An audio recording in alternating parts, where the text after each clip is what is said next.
মা আজকে মহাপ্রভু গিয়ে সোজা সোজা আগে মায়ের চরণে গিয়ে প্রণাম করেছে।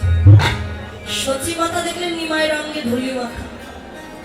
আচ্ছা, মায়ের চরণে যে প্রণাম করেছেন তিনি তো ভগবান, আর কি প্রয়োজন ছিল মায়ের চরণে হাত দেওয়া?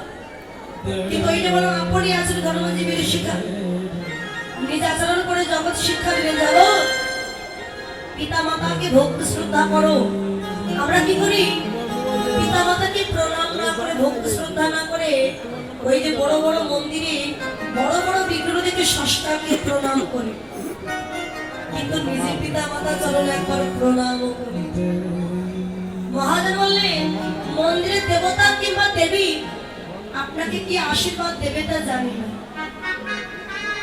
কিন্তু ঘরে যাওয়া জীবিত মূর্তি পিতা মাতা আছে, তাদের চরণে যদি একটু হাত দেওয়া যায়, পিতা মাতা যদি কিছু নাই বা জানে, তথাপিও সন্তানের মাথায় হাত দিয়ে বলে খোকা কিংবা খোকি মা তুই সুখী হ, ভগবান যেন তোর মঙ্গল করে। এই যে পিতা মাতা আশীর্বাদ দিল, পিতা মাতা